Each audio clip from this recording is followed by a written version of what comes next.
Hello friends, welcome to Kitchen Lovers. இன்னைக்கு நம்ம கிச்சன்ல ஐயங்கார் வீட்டு கல்யாண பந்தியில வைக்கிற எண்ணெய் கத்திரிக்காய் கூட்டு எப்படி பண்றதுன்னு பார்க்க போறோம். ஒரு தடவை இந்த மாதிரி சமைச்சீங்கன்னா இனி எப்ப கத்திரிக்காய் வாங்கினாலும் இப்படி தான் செய்வீங்க. வாங்க இப்ப எப்படி செய்யறதுன்னு பார்ப்போம். ஃபர்ஸ்ட் ஒரு பாத்திரத்துல தண்ணியை சூடு பண்ணிப்போம். கத்திரிக்காய் சின்ன சைஸாக வாங்கிக்கோங்க, எப்பயுமே அதுதான் டேஸ்ட்டாக இருக்கும். அதை இந்த மாதிரி நாளாக கட் பண்ணிக்கோங்க, தனித்தனியாக வராமல் காம்பு வரைக்கும் மட்டும். இப்போ நீங்கள் பார்க்குறீங்களே இதே மாதிரி கட் பண்ணிக்கோங்க. தண்ணி நல்லா சூடாகிடுச்சு. இதில் கட் பண்ணி வச்ச கத்திரிக்காயை சேர்த்துப்போம். நான் இன்னைக்கு 1/4 கிலோ அளவு கத்திரிக்காய் எடுத்திருக்கேன், அதை இப்போ சேர்த்துடலாம். இதில் 1/4 டீஸ்பூன் அளவு மஞ்சள் தூள் சேர்த்து நல்லா கலக்கி விட்டுடுவோம். ஒரு சின்ன நெல்லிக்காய் அளவு புளியை கரைச்சி வச்சுருக்கேன், அந்த புளி தண்ணியையும் இப்போ சேர்த்து நல்லா கலந்து விட்டுடுவோம். கூடவே கொஞ்சமாக உப்பும் சேர்த்துப்போம்.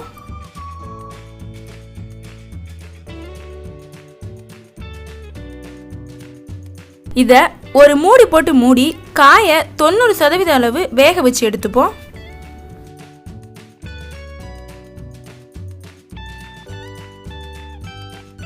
இப்போ கத்திரிக்காய் நல்லா வெந்துருச்சு, இதை தனியாக எடுத்துருவோம்.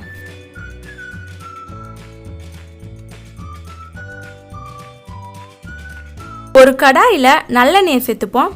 எண்ணெய் கத்திரிக்காய்ங்கிறதால எண்ணெய் கொஞ்சம் அதிகமாகவே சேர்த்துக்கோங்க. எண்ணெய் காயவும் 1 ஸ்பூன் அளவு கடுகு சேர்த்து நல்லா பொரிய விட்டுடுவோம். கூடவே 1 ஸ்பூன் அளவு உளுந்தும் சேர்த்துக்குவோம். 3 காஞ்ச மிளகாயை கிள்ளி வச்சிருக்கேன், அதையும் சேர்த்து லைட்டாக வதக்கி விட்டுடுவோம். இப்போ கொஞ்சம் கருவேப்பிலையும் சேர்த்துக்குவோம். 3 பெரிய சைஸ் தக்காளியை சின்ன சின்னதாக கட் பண்ணி வச்சிருக்கேன், அதை உள்ளே சேர்த்து நல்லா வதக்கிடலாம்.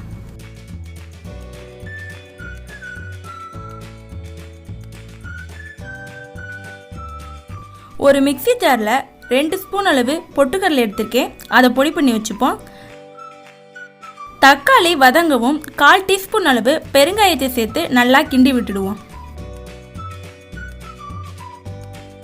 கூடவே 1/4 டீஸ்பூன் அளவு மஞ்சள் தூள், 1 ஸ்பூன் மிளகாய் தூள், 1 ஸ்பூன் மல்லித்தூள் சேர்த்து நல்லா வதக்கி விட்டுடுவோம்.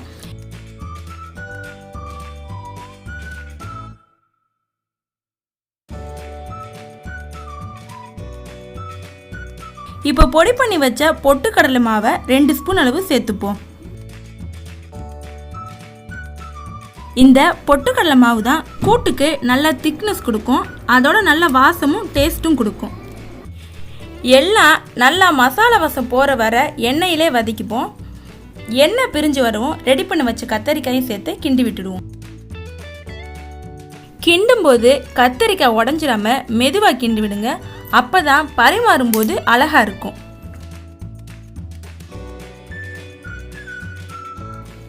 ஒரு 2 நிமிஷத்துக்கு இந்த மாதிரி லைட்டாக கிண்டி விட்டுடுவோம். கடைசியாக கொஞ்சம் கொத்தமல்லியை தூவி இறக்குனீங்கன்னா கல்யாண வீட்டு எண்ணெய் கத்திரிக்காய் ரெடி.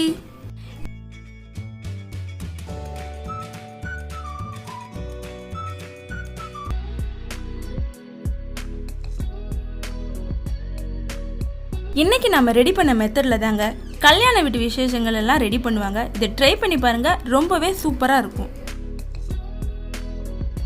இதை பூரி தோசைக்கு சைட் டிஷ்ஷாக கூட யூஸ் பண்ணிக்கலாம். ட்ரை பண்ணி பார்த்துட்டு எப்படி இருந்துச்சுன்னு கமெண்ட்ல சொல்லுங்க. இந்த வீடியோ உங்களுக்கு பிடிச்சிருந்துச்சுன்னா லைக் பண்ணிட்டு ஷேர் பண்ணுங்க. மறக்காம நம்ம கிச்சன் லவர்ஸ் சேனலை சப்ஸ்கிரைப் பண்ணுங்க. சப்ஸ்கிரைப் பண்ணிட்டு அந்த பெல் ஐக்கானே ஆல்ல வச்சுக்கோங்க. இன்னொரு சூப்பரான வீடியோவில் பார்ப்போம். தேங்க்யூ.